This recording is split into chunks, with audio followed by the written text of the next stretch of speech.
year. I was so interested in seeing what him and Quinn Ewers do this year. There's been so much hype. We should have a pretty dangerous running back in Blake Corum. Maryland's got Talia Tagovailoa. Yeah. A little too backyard football.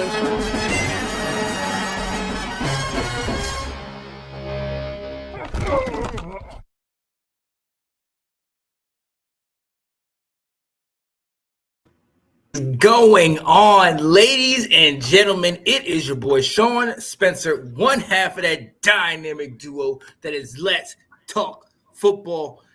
And it's Tuesday, ladies and gentlemen. It is Tuesday, and we're getting ever closer. You see who I'm with, my guy, the host of Restoring the Roar, Mr. Alex Loosemore. What up, Alex? How we doing, Sean? I'm so ready to get into this tonight. Obviously, continuing the big guy talk, some unfortunate Michigan news, and that national championship for Mascot Madness. It ended up way closer than I expected. Yeah. Came back. Ugh. But it's going to be nice, man. We are excited. We are right around the corner. What's going on, Scott? Saying first, we're glad you can jump in here in the comments. And we have not forgotten about Truman. That we will say that. We haven't forgotten. Oh, man. Practice number 1 tomorrow. Oh, yeah. What's going on? Eric Kelly, Mr. Notre Dame. Oh, yeah. Right around the corner. And like we alluded to, 31 days. Ladies and gentlemen, a month. 1 month. And we are back in this game that we love. Alex. Woo-wee. Man. This is the time. Like Eric said, practice 1 tomorrow. They're getting the pads on. They're starting to hit, and it's going to be here before we know it, man. I cannot wait. Oh, yes. It's starting to get more media play on certain channels. You're starting to see a couple more reruns from last year's biggest games and all the different things. So, ladies and gentlemen, in 1 month, the wait will be over. Everything we've been waiting for. If this man is going to stay or go. He's going. He's going. No, I can't. Oh, my God. Alex, I can't believe it. But listen, since we are getting started, we're getting into this. The season is, 1 month away. Practices are starting tomorrow, as Eric alluded to. We do have to touch on a couple stories we've heard. And I hate this when it came out. You were the one who broke the story to us. And to be fair, you mentioned this several months ago that potential something could happen, but we didn't know what was going to happen. Ladies and gentlemen, Coach Jim Harbaugh suspended for the first 4 games, or for 4 games to start the 2023 season. Alex, practices tomorrow. What does this mean? Well, and so I got to look into this a bit more. I don't know. I think it's one of those things kind of like when a player gets suspended. For example, Jameson Williams has gone the first 6 games of the season. He can still do training camp. Yeah. So I'm like, can Harbaugh still coach fall camp? Can he get these guys ready to go pretty much up until the week before the game, and then he's just got to leave? If that's the case, I'm not. Well, either way, I'm not really worried because Sharon Moore, the assistant head coach, who's also the OC and the O-line coach, might be a little bit too much on his plate. But he's a guy that's ready to be a head coach. So this will be a good showing for him, a good test for him. And I think we'll be okay. And like you said, I brought this up months ago. I was hearing 6 games minimum back then. So to get 4 games and the 4-game stretch we have, this is essentially a slap on the wrist. This was everyone can see 4 games. Oh, you got a solid punishment, but this is 4 home games, 4 games we should easily win. Yep. And it's a slap on the wrist for a team they didn't want to take out of potential championship contention. Right. And when I first heard this story, honestly, the first thing I thought was, well, are Blake Corum and JJ McCarthy sitting? Because if they're not sitting, then I mean, Yeah. I really don't think this makes that big of a difference. And I mean, No. you alluded to the 4 games they play. Who are they? I know one of them is UNLV. I think Rutgers is one of them. Yeah, so we open up against East Carolina, which, I mean, they tend to give teams some trouble. I think we'll be just fine. Yeah. Last year's team gave them some trouble. Without Holton Ahlers, Keaton Mitchell, those kind of guys, I think we're okay. Then we host UNLV the week after. Then we host Bowling Green, and then we host Rutgers. Yeah, I think we'll be okay. yeah. Now, Rutgers the last few years has given us a run for our money for about 3 quarters. Right. So this will be a game where people will kind of start to be like, oh, is this the one that drops before Harbaugh gets back? We'll be fine. They just got to remember every year Rutgers kind of gives us a scare until partway through the third quarter. We'll be fine. Yeah. And that's what I was thinking. That's matter of fact, that's what I talked to you about. I was like, that's the only one where it's like maybe I'll hit you up that day and maybe you'll be a little tense, but at the end of the day, you'll get the W, you'll pull away at the end. Oh man. And then he comes back and right in time for a couple pretty decent matchups, if I'm not mistaken. Yeah, we go first road trip here right when he gets back. So we go to Nebraska and then to Minnesota. So two kind of like, we don't know what Matt Rule is going to have for Nebraska. Right. They do have a month to get ready, like a month to kind of get into the swing of things before that game is played. So Nebraska they can punch you in the mouth early. And then you never know how that game could go. I do still think we'll be fine. And Minnesota, it's a tough place to play. Little Brown Jug, it's a rivalry game. So, I mean, that might be their national championship this year. So, I mean, you never really know. Yeah. Because those are games I'm glad to have Harbaugh for. That's all I can say. Right. Because, I mean, let's be honest. Outside of Georgia, the biggest target is on y'all's back. Yep. You know, the last 2 years, like you said, only Georgia has had a better record in the last 2 years. You know, you have most of your guys back. Blake Corum coming back, Donovan Edwards, and J.J. McCarthy. You know what the offense could do. But, you know, let's see.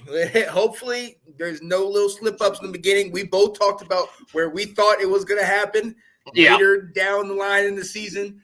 But hey, we'll see. This is going to be interesting. So real quick, for those who don't know, if you could tell us what were the reasons that he was suspended? What did those come from? So there was an investigation back in January over some recruiting mishaps back in the kind of COVID dead period. So right when COVID hit and they were shutting everything down, you weren't allowed to talk to recruits. And there were people on his staff below him that were texting players, calling players, talking to players when they shouldn't have been. And then there was, I saw that there was part of the investigation was he was out for like out and about with a recruit and bought him a cheeseburger meal, like something small like that. But the part that's getting the suspension here is he lied about it and tried to cover it up, tried to downplay it. So that's where the 4 games comes in. That makes sense. Yeah. Well, like we've said, the 4 games are pretty winnable, and like you said, you don't know. We don't know if he'll be out starting tomorrow or if he'll be out starting game 1. Yeah, I don't know how that works. Right. I'm gonna go with he'll be there for fall camp, and then as soon as it's that fall camp cutoff, regular season starts, he's gone. Yeah. So, we'll definitely see. Don't think this should be too much of an issue, but time will definitely tell. Ladies and gentlemen, we have to go ahead and move on. And as you know, we have been talking this offseason since the draft about position analysis, breaking down each position. Who are the top returning players? We've done quarterback, running back, wide receiver, tight end. Last week, we started with the offensive tackles. This week, we're going to hit the top 5 offensive guards and offensive tackles. But I want to do something that I should have done a week ago. If you don't know, if you can't see in the background, my guy, Okay, they called him Fort Knox because nothing got past this man. All right, he was an old lineman. He was the guy, ladies and gentlemen. And in the season, we have a little segment. I'm just gonna go ahead and play the video.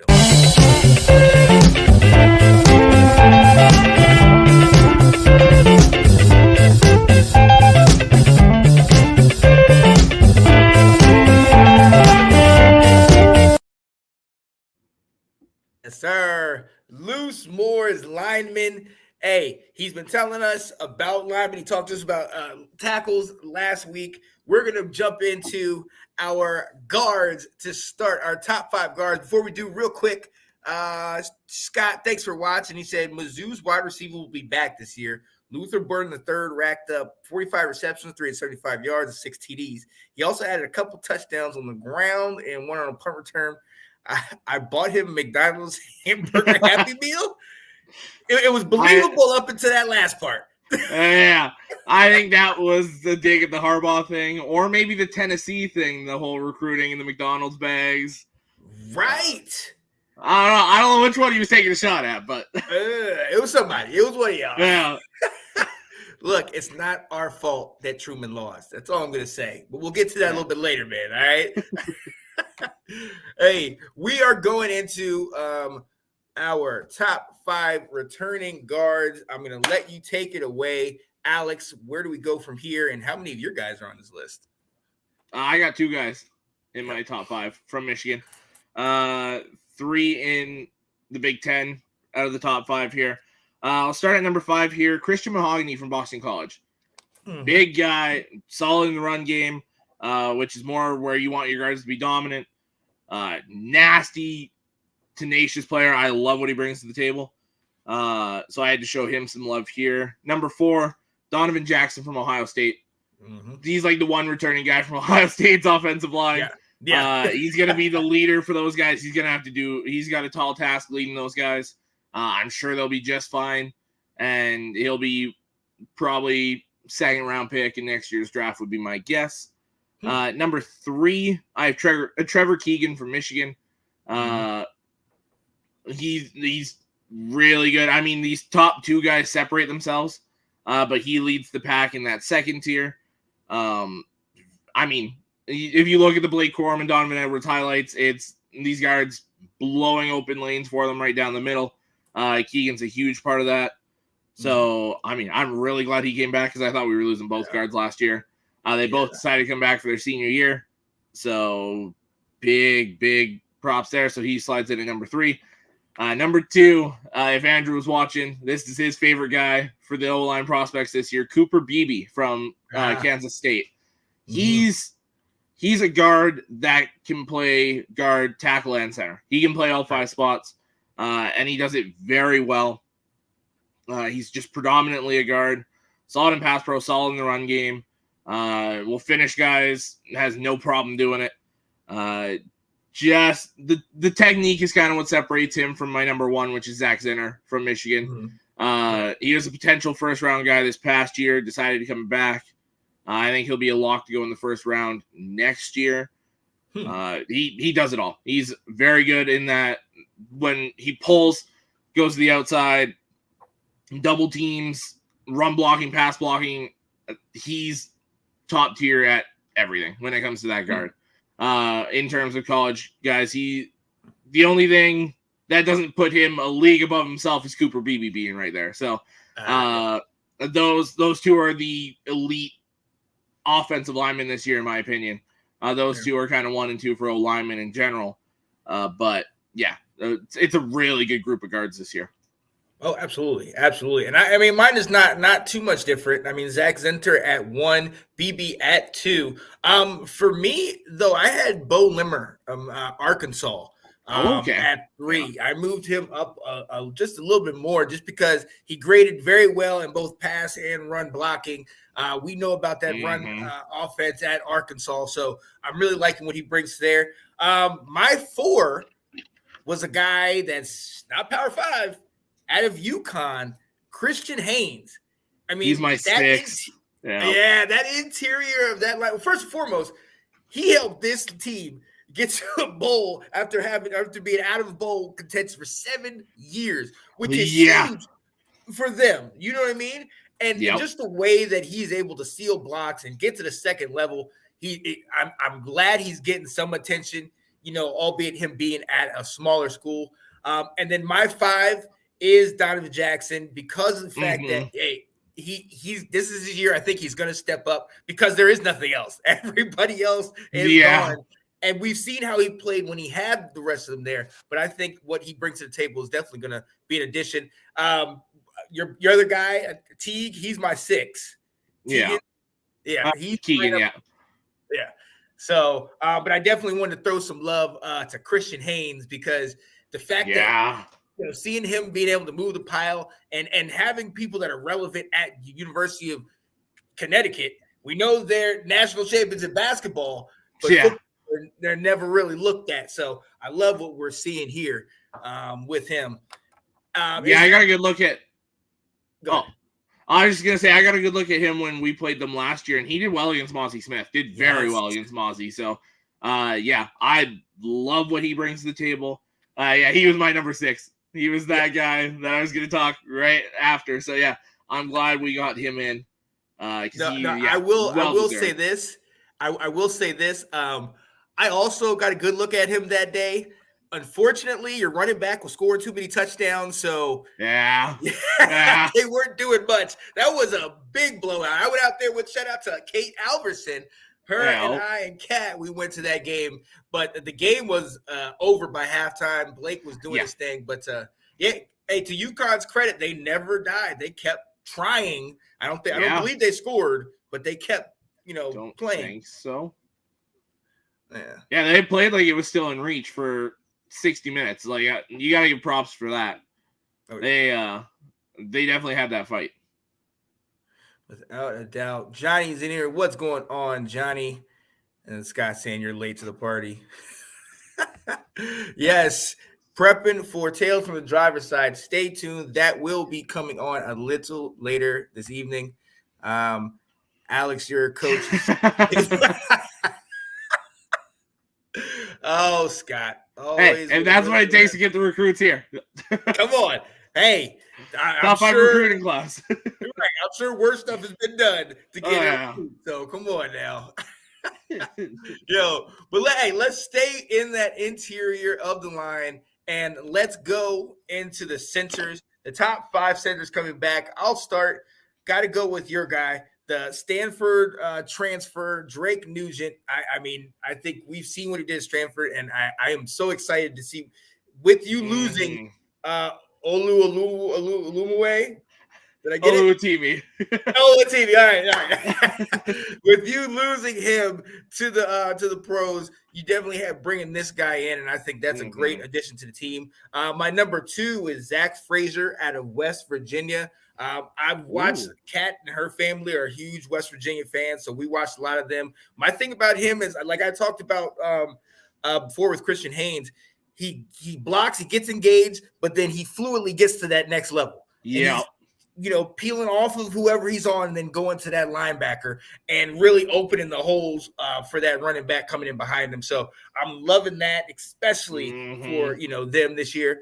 My number 3 is a team that I'm sure we're going to be talking about a lot. Quarterback Michael Pratt, Tulane, Sincere Haynesworth.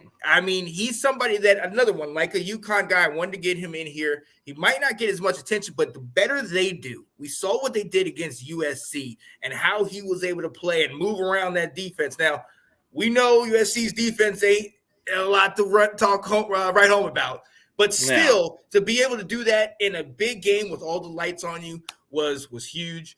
My number 4 was Matt Lee, I think out of Miami.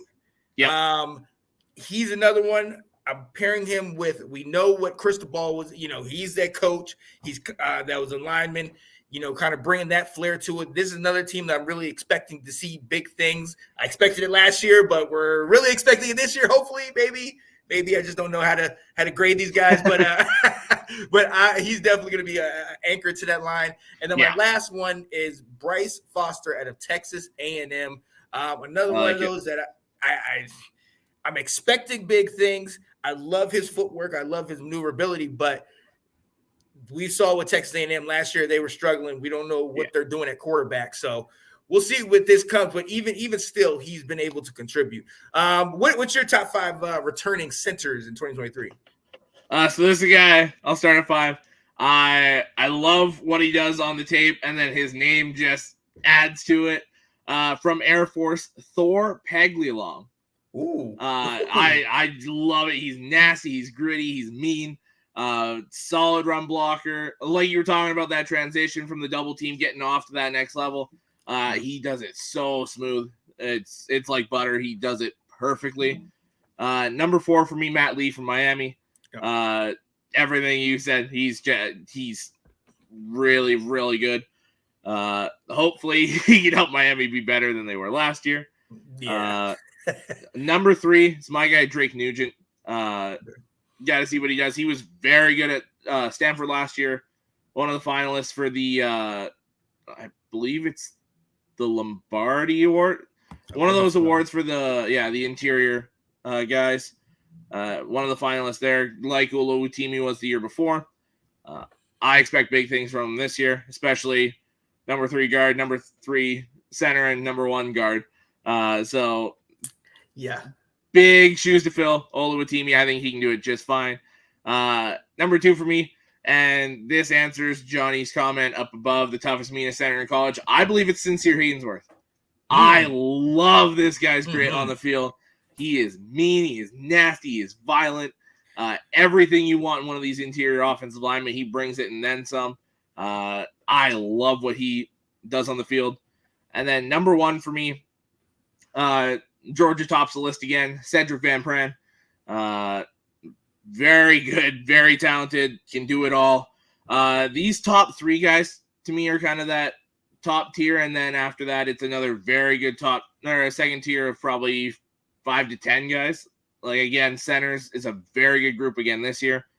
And it was tough to kind of separate 4 or 5 and further down. So, but yeah, Cedric Van Pran, I love what he brings.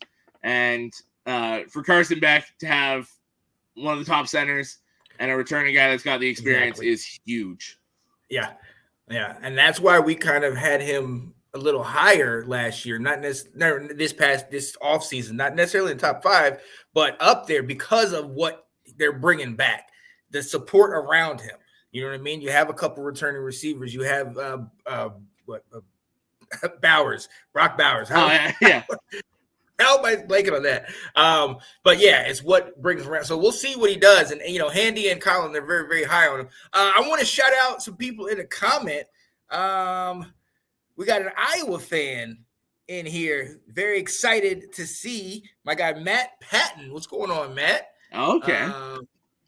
So he's in here. Hey, got your last swing. They're going back and forth. Yeah. I hope the Hawks are going to be good this year. Yes. Hey, look, we know defense, we know special teams. They did lose a couple pieces in the draft, but to get your quarterback, your tight end, in there, let's see what they got. It'll be the best quarterback they've had in a while. I'll tell you that much. Yeah. Okay. I said, you ever want somebody to come in and talk Hawks? Hey, let me know. All might have to take you up on that, man. Come on now. Definitely want to do that. He said guard Billy Scrouth will be one of the top 5 returning guards next year. Redshirt freshman this year. So, okay. I can dig that. I like it. Let's get it. Johnny said, I love a guy named Thor. Oh, yep. Yeah. The name to go along with how he plays, I had to give him some love here. Oh, absolutely. Absolutely. Man, what's going on, people? Lombardi Award, he was saying. Logan Jones. Iowa. Very good. I need to see a little bit more from him, but I mean, Iowa offensive linemen, especially those centers, I mean, we've seen the history the last few years. Linderbaum, those kind of guys. Iowa centers, Iowa offensive linemen in general always bring it. They always do well. Yep. So I always have faith in the Iowa offensive line. Yeah. Yep. I mean, I honestly, both lines, their trenches are always good. Yeah. But yeah, it does make a difference, and that play call makes a difference as well. But y'all having a quarterback better than Petrus makes a difference. Let's be honest. Yeah. McNamara's been in big games, Iowa quarterbacks have been struggling. I have big expectations for Iowa, man. I'm really excited to see what they got. Yeah. They're my Big Ten West favorite right now. Yeah. Colin saying, what's the halves? What's going on, Colin? Oh, yeah. Not much longer, man. 1 month away. Oh, man. 1 month. I'm in Lad McConkey, yeah. Oh, yeah. For those Georgia weapons, yeah. Oh, yeah. We talked about this. This is exactly what we talked about. What do you think about Cade to be in Iowa now? I love it for Iowa. I was sad to see him go. I'm also sad to see him in the Big Ten because I know while I do have them as the Big Ten favorites. So if we make or the Big Ten West favorites, so if we make the Big Ten title game, I have it as Cade versus JJ, which I think would be a great game, great storyline. And I think that's very realistic. I've been high on Cade. He wasn't what we needed to take that next step. So, but he's a hell of a quarterback, very accurate, great leader. Even when he got benched, he was still right on the sidelines, cheering everyone on, being the leader that he's supposed to be. And him and Eric All, I think they'll do very well at Iowa. I agree. They always produce great linemen. Yep. Yeah. Oh yeah. Okay. Yeah. We shall see. Well, ladies and gentlemen, we are so glad you came. Hopefully this helped you out. There's a lot more centers, guards to look into, but we wanted to kind of hit on these because there's a month away. We're a month until the season starts, and we wanted to get all of these things out of the way so that we're able to kind of help you get ready for the season. So we're going to, jam this in and start with our defense next week. Let us quickly move on real quick. I'm going to give us a quick breather. Shout out to my guy, Anton Benton. He's a fix-it handyman. And when we come back, ladies and gentlemen, we will find out who will be the first ever Let's Talk College Football March Madness or Mascot Madness Bracket National Champion. Will it be Sparty? Will it be Harry and Ugga? We'll find out soon enough on the other side.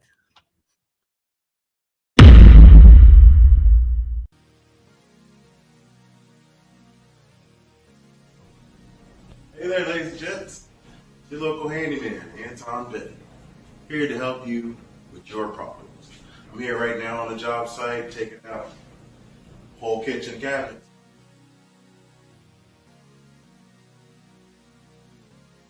A little bit more work to do, but if you got a project at your house that you need to get completed, I'm your guy to finish it up for you. Give me a call, let me know what you need to get done.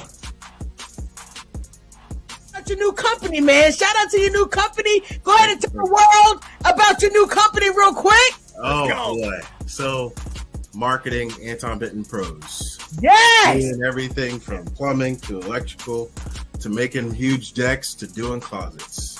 Yes. Doing it all. That's what's up, man. I'm super happy for you guys. Thank you.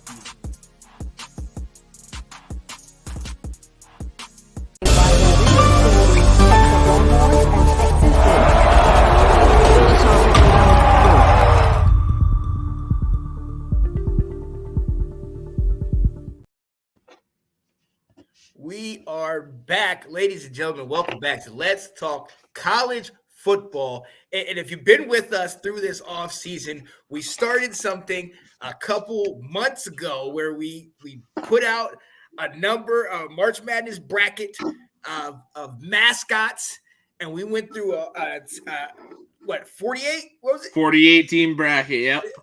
48 team bracket.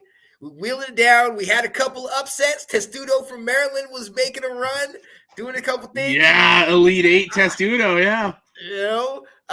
Even though I am one of the hosts of the show, I was unable to will my team into the top spots. Okay. However, my fiance's team is in there, so maybe I do have hands on. I don't know. Alex, we are here. National championship, Harry and Uga versus Sparty. Tell us first how we got here, and then give us the results, man. Okay, so I'll say the paths they went through to get here. So Harry and Uga and Sparty both had first round buys. It's just the way it worked out. They both got them. So Harry and Uga, I'll start off with them. They beat the Duke Dog from JMU in the second round. Then they beat Pounce of Georgia State in the Sweet 16. In the Elite 8, they beat Mike the Tiger of LSU in the SEC Showdown. And in the Final Four, they beat Goldie Gopher of Minnesota to make the national championship to face Sparty. Sparty's path, again, first round bye, they beat Nitro of UCF. Then they beat the Demon Deacon of Wake Forest. Like I said last week, I was hoping that's the only time I was hoping Brutus was going to win. So then it could be Brutus and Sparty, and then Sparty could take out Brutus. But Sparty took out the Demon Deacon instead to go to the Elite 8. Then they took out Pistol Pete of Oklahoma State.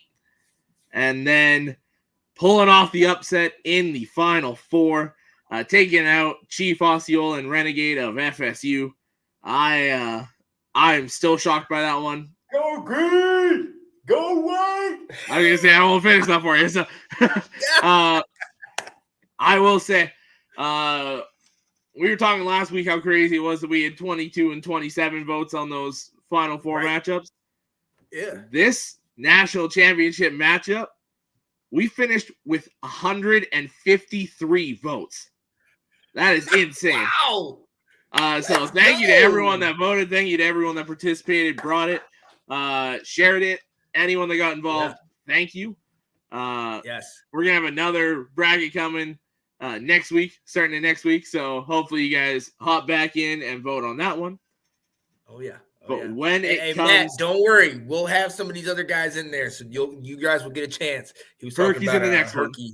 Yeah, Herky's in the next one. Yeah, so I did not think this was going to be close, just like anything Osceola and Sparty was going to be close. It was about a 10 vote difference. I'll say that. So out of the 153 votes, it was about 10 votes. Hey, that's a fan vote. That's the way it is. Which is better than what it was. Yeah, for that comment, how did goalie make the Final Four? Testudo made the Elite 8. I mean, like, it's just those fan vote ones.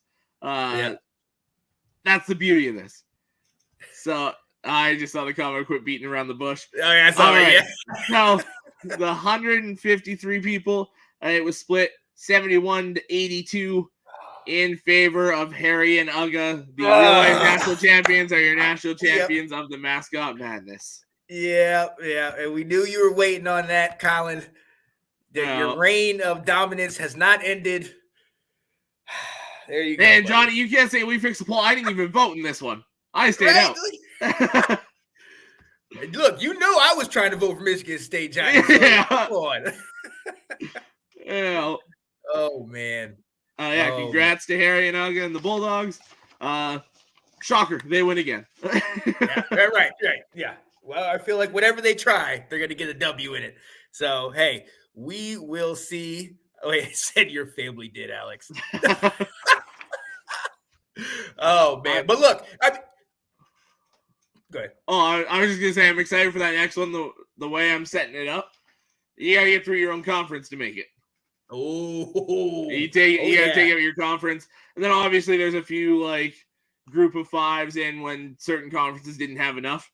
But for the most part, you got to get through your conference to make it far. Yo, and that's starting next week. We will be putting that out, getting us ready. This is another thing that's going to drive us right into the season. Matt, we got Herky in there. Let's see how far he's going to go. But look, like my guy Alex said earlier, this is a fan vote. When I sat there, I told you my fiance is a huge Michigan State fan. She went to Michigan State. So middle of the week, it was like 80 votes to 50. And okay, maybe I did a little tampering and I put something out there and said, hey, Michigan State, if y'all want to win your vote, and they came out of the woodworks and they voted. They came flying back in. Yes. Oh, yeah. So I love it. I think this is so great that y'all have, jumped in here and done it with us. And stay tuned. We're going to have more. Yeah, I'm excited about that. That was good, Alex. Can't wait. Oh, man. Alex, what everyone have voted. Tampering, right? Yeah, I didn't vote. I just swayed people's votes. Not right. I'm not telling you who to vote for, but I don't like green today. So, yeah, buddy. So, look, Harry and Nugga, congratulations. You guys have got the W again. The Mascot Madness Champions 2023, the inaugural one. We're going to do another one. So, hey, I like that.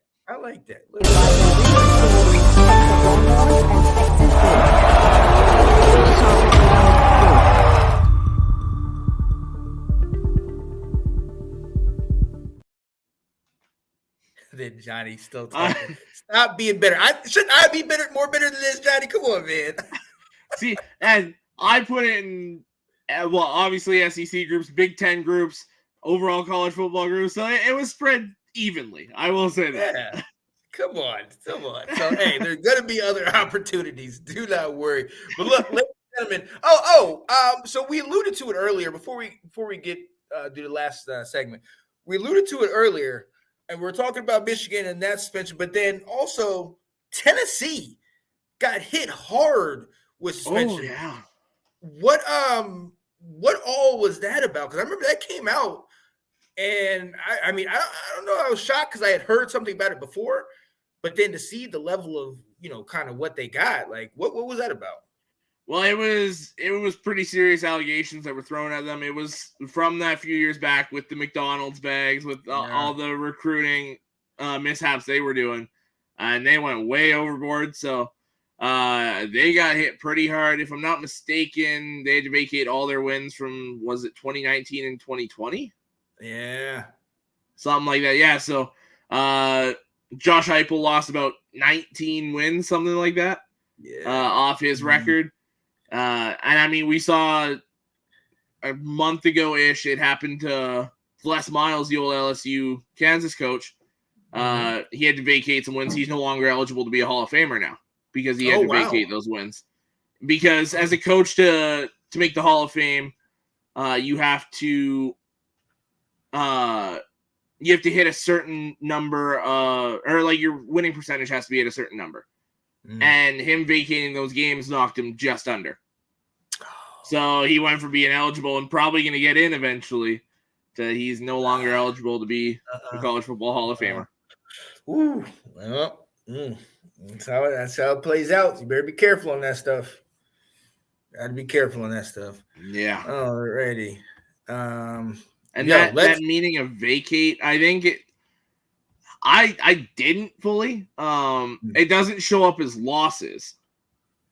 I just think it's kind of the same thing as when in the, like, for example, in fighting, UFC, that kind of stuff, where you've got wins, losses, and no contests. I think it essentially ends up like that. Those games just essentially disappear from his record. And I guess technically it would disappear as wins or losses it would disappear as losses from the other guys, I would imagine, as well. Right. Huh. So. Oh, yeah, that's interesting, man. But it's not uncommon. We've seen it many, many times before. So a lot of times, and like a lot of these situations, a lot of times they'll happen a couple of years in advance, and then they won't get hit until right around now. So it's gonna be interesting. Those kind of allegations comes into it's such a long investigation. They look through years and years of evidence the amount of people you have to interview about that kind of stuff. Yeah, that takes a long time. Yeah, Mason Dorr said it's a void. The game disappeared from both coaches' resume. Now, if that's terrible for that other coach. Or if they it works out because they'd be lost. It's only the wins for Heupel that disappear. Yeah. So then it's only losses for the other coaches. It works out for the other coaches. Actually, good. Yeah, that's actually not bad. That's actually not bad. Yep. And you're right. Colin said it happens all the time. Absolutely. Yeah. Absolutely. But look, ladies and gentlemen, You already know what it is. We appreciate you being here watching. We appreciate you being here, being with us. College football is so close. As soon as we end this show, next time we'll see you, most likely 24 days left, under a month. Come on, people. This is what we're talking about. Okay? And since we're here, you know how we do. We always go for 2.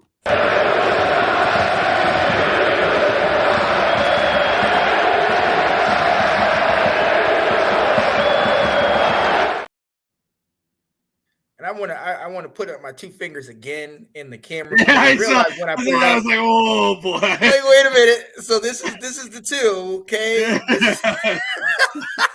I was like, oh, I'm not flicking anybody off. Come on, people. I was gonna message you after the show about that. I was like, oh snap. Oh man.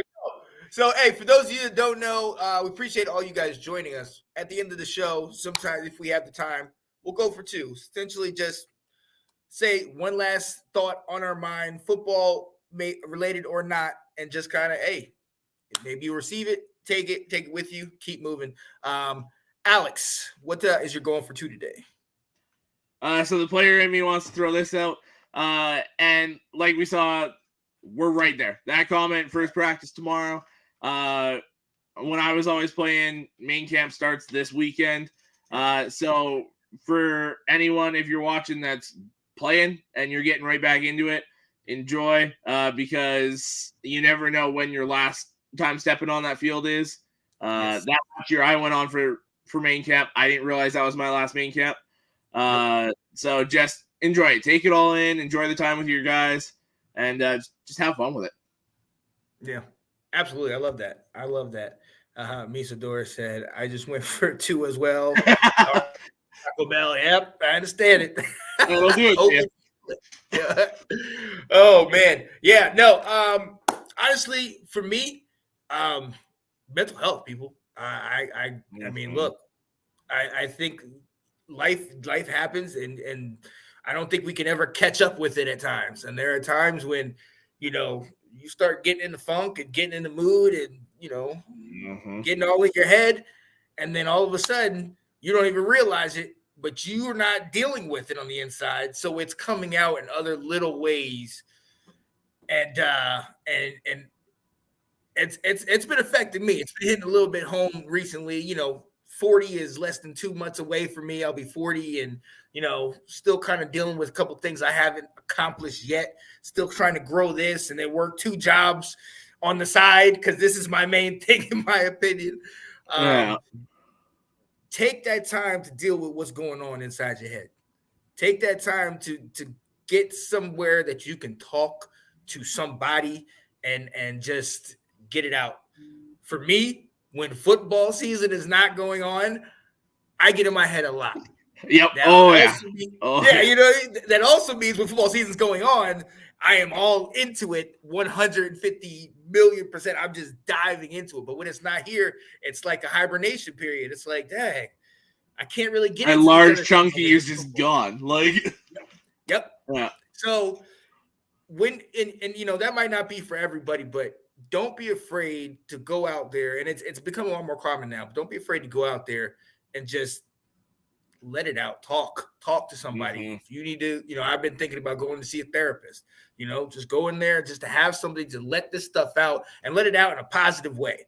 And look, there might be a stigma here and there about it. At the end of the day, you are the only one that knows what's going on up there, or you are the only one that can kind of figure out what to do about it, or to help, go somewhere to do. Just get out there and talk to people. I cannot harp on that enough, because I've seen it take effect in my personal life. So definitely take the time to do that, because you can't help anybody else unless you take care of yourself. So absolutely. This too shall pass. Faith and patience. Yes, sir. Yes, sir. So, hey, ladies and gentlemen, we thank you so much for being here with us. This is Let's Talk College Football. Again, like I said, 31 days until college football returns. Come on. 1 month remaining, man. 1 month. That's it. Cannot wait. I remember a few weeks back when we were like, man, it's only 50 days away. Right. And now it's a month. Like, man. Oh my goodness. I can't wait, man. There's so much to talk about. There's so much to see. And hey, it'll be here before we know it. Oh, So yeah. enjoy the rest of July. Enjoy August. Take your time, get outside. Just try to stay cool and hydrated because it's been really hot, at least where I'm at. Yeah. Oh, here too. Yeah. Yeah, I can imagine. So, hey, we are so glad you joined us, and we will see you guys next time, baby. Ooh, yeah. Actually, let me do a little of this. Let's go!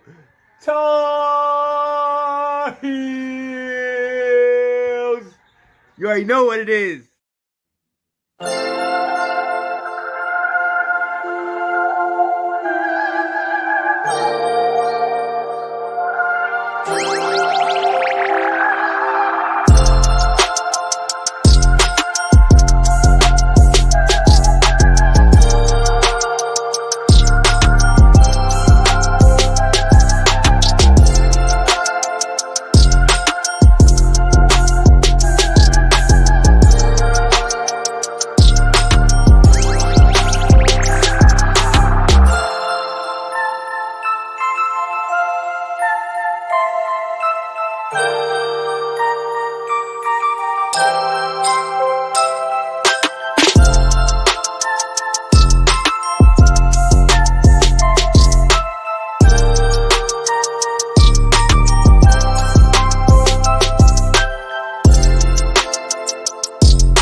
Real quick, ladies and gentlemen, definitely wanted to shout out our guys, Colin, Yeah.